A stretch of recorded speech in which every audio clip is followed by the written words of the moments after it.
Welcome to the underwater welding experience. In this mission, you will learn how the preparation is done. And underwater welding is used in maintenance and repair of ships, bridges, pipelines, and offshore structures.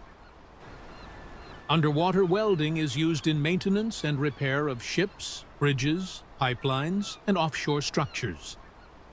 Dry welding.